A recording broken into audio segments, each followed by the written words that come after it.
I woke up in St. James Park this morning to find a man masturbating over me while I slept. Bizarrely, my first reaction was thank God it's not a cop. The harsh reality of what I had woken to quickly became evident, but by that point the pervert had tucked himself back into his track pants and was running away. The incident didn't end there.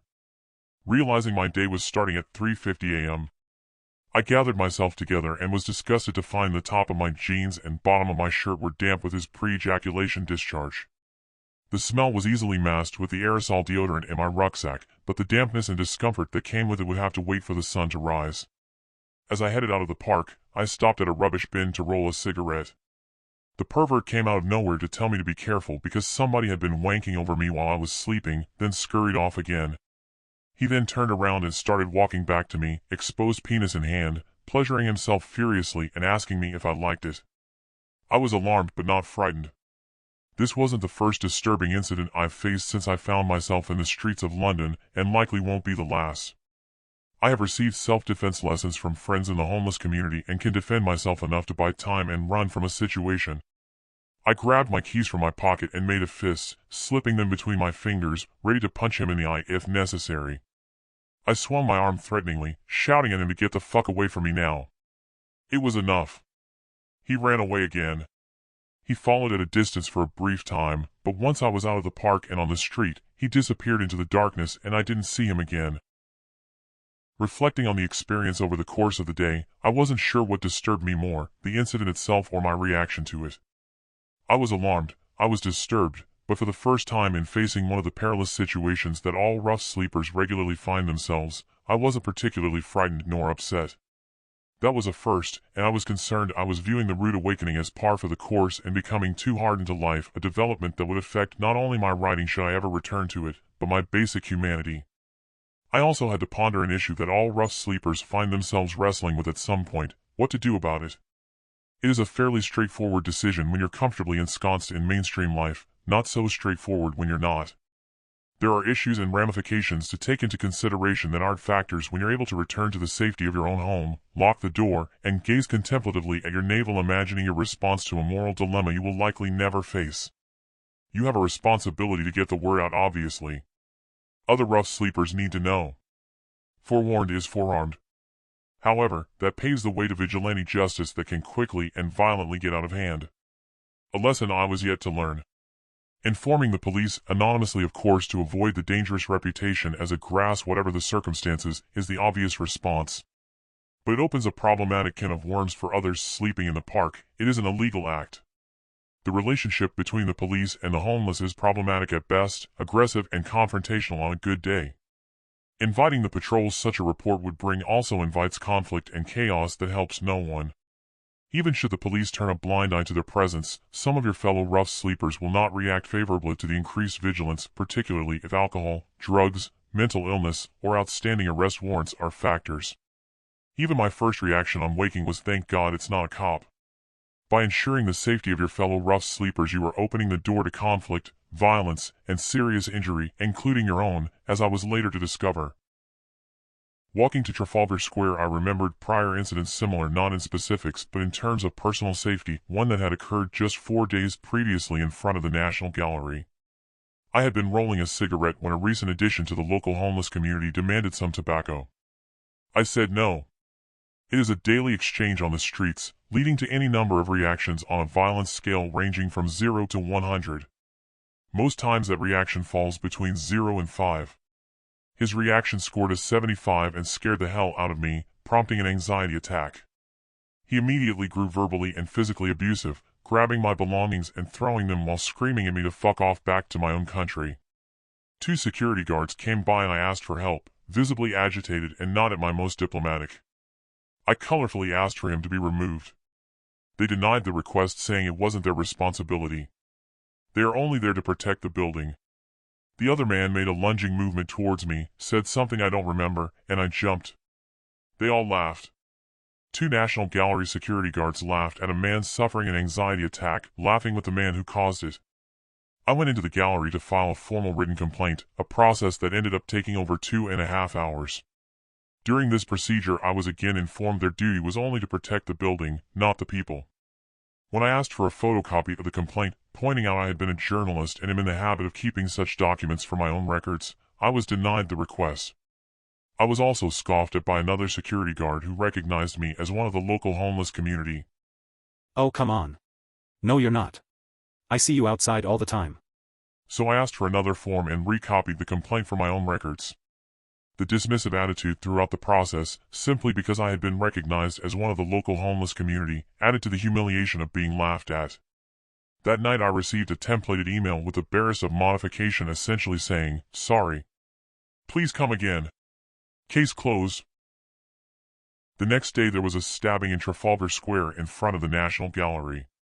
It was an exceptionally bad week, even by homeless standards. A dispute between two members of the homeless community had grown violently out of hand. 100 on the scale. Words were exchanged, punches thrown, a bottle broken, and chunk! One friend stabbed another in the face. Just another homeless thing, dismissed and forgotten within days. At least the building was safe. Again, case closed. Finally, I was forced to reassess the reasons I was sleeping in the park in the first place, for I have been housed. The charity-approved accommodation I was forced into accepting was detrimental for a number of reasons, a primary one being the simple fact it is often as dangerous as the streets themselves. Perhaps because I don't abuse alcohol or drugs myself, I fail to understand the reasoning behind housing alcoholics and drug dependents in the same home.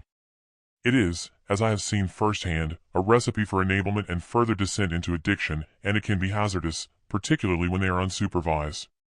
One unfortunate gentleman with whom I share the house had been so ravaged by his addictions he suffered from psychotic episodes. He has seen ghosts and tried to drive them away by blasting his stereo 24 hours a day, or by leaving all the windows and doors open in the middle of winter. He has had many nights when he's lain in bed screaming at the demons that haunt him. He owned a cat when I first moved in, a lovely, affectionate, and well-cared-for companion. That cat sadly passed away, and remained in his room with him for almost 2 weeks, the smell of its decomposition slowly wafting through the other living quarters. I had smelled something sinister for a number of days, but had attributed it to a dietary change in the tenant of flat 4. Death. Defecation.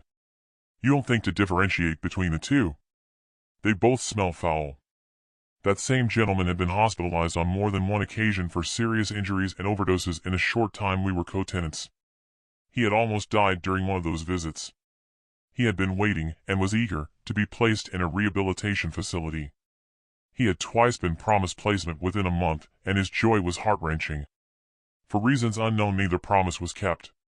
He was a kind, gentle, giving man when lucid, but a danger to himself and others when not, and he should have been placed in the supervised housing the connection had previously tried to mislead me into accepting. I feared not so much for an assault by him, although that is always a possibility, but anything from kitchen appliances to a cigarette lighter was dangerous when he was suffering. He grew thinner and more haggard as his ordeal was allowed to continue. He was eventually moved into a rehabilitation facility after the original composition of this piece, and his ordeal finally came to an end. Tragically. He was not my only concern. There were 5 flats in our small 2-story house, 5 tenants. We were but 2. The other 3 were equally damaged, and had all been placed there by an arrangement between the landlord and Crisis.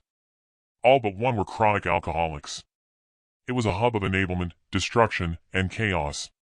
My fears were reconfirmed less than a week after my misadventure in St. James Park had convinced me to give the flat another chance. I had managed a few nights' undisturbed sleep indoors, but it was not to last. The dormant drunken violence came storming back with a vengeance. I woke up around 1:30 a.m. to the sound of shouts coming from the street, loud enough to be heard word for word as they roused me from my slumber. Stay the fuck away from me!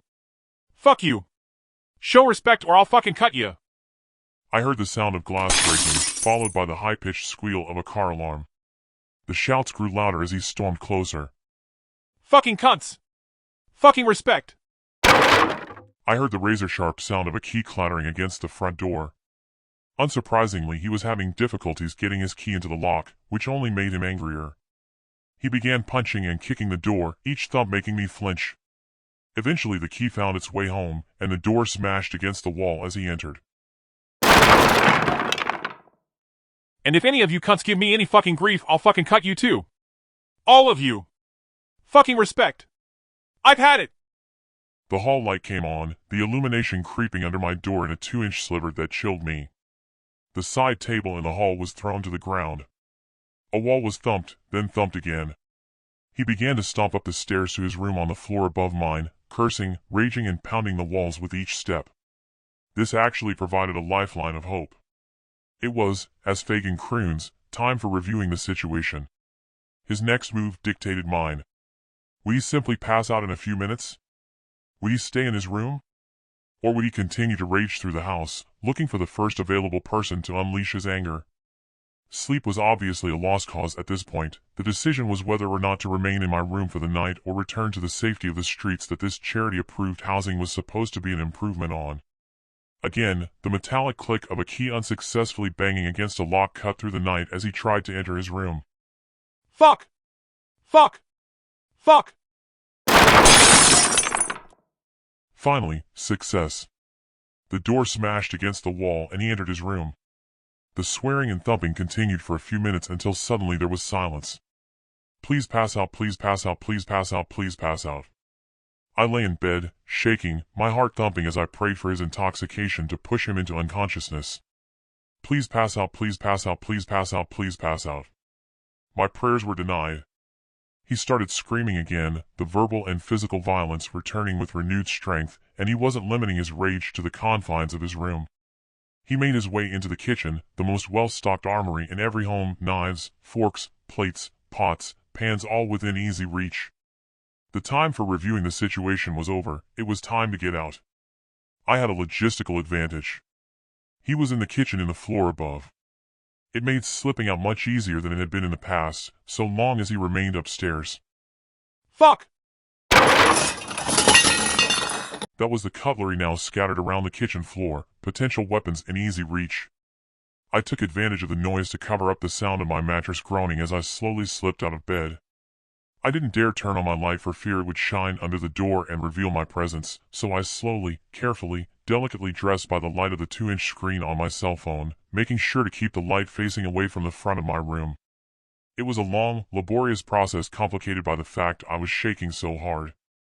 Despite that, I still took the extra time to ensure my socks matched, almost laughing at the absurdity of its sudden importance as a priority. The kitchen door banged open and he stomped into the upstairs hall, cursing and punching the walls. I froze. If he came downstairs, my only avenue of escape was cut off. I closed my eyes, held my breath, and silently prayed he would remain upstairs. Please, please, please stay upstairs. Fucking cunts! Fucking respect! Fuck! It was actually the answer I wanted. He had returned to his room. Fully dressed, and with my rucksack having been ready before I went to bed only 2 hours previously, I grabbed my keys from the wall and gently turned the deadbolt to ensure the click didn't reverberate through the house. I slowly opened the door, grateful the cliched creaks that accompany all doors in every horror movie ever made was not an issue. Entering the hall, I successfully closed the door in silence, and went to lock it. Only to find I couldn't get my key into the slot because I was shaking so badly. You have got to be kidding me, I thought as I stifled a nervous laugh. Geez, mate, I feel your pain. I was eventually successful and moved slowly through the hall to the front door, expertly avoiding the squeaky floorboard whose location I knew from previous escapes. I opened the door with the same care I had used before and made my way outside. I didn't bother closing it behind me. I quickly made my way to the street, turned left, and hurried away. I hadn't breathed once since opening the door to my room. This was not a rare occurrence. I could ask to be relocated, but under the terms of the lease I was forced to accept terms that were not disclosed despite my repeated attempts to ascertain them. I am at least 1, if not 2 months in arrears to my landlord. If moved, I will still be responsible for those arrears, as well as the arrears of at least 1 month I would have to accept in the new lodgings. I would find myself deeper ensnared in a benefits system I fought tooth and nail to avoid, and deeper into a debt I had no need to incur that would keep me trapped in that system even longer. So I continue to sleep in the streets and parks of London more often than in the safety of my charity-approved accommodation. Better to be splashed with the sperm of a stranger on a park bench than beaten by a charity-placed housemate in an enclosed space. At least you can run. For as many have discovered after entering the tribe of the homeless, no place is safe. Not the streets, not the security-patrolled public areas, not the shelters, and definitely not the housing. You are open to every kind of abuse in every locale from every segment of society. The streets simply provide the best option for the simple fact you are not trapped in an enclosed space. You take the necessary steps to defend yourself and you run like hell. If you're lucky, you may receive the assistance of other rough sleepers close by, or your shouts may be heard by an unseen presence within earshot. You learn to trust no one but a small, close-knit group of friends. But as I soon learned to my horror, you can't even trust them. For I had befriended a predator.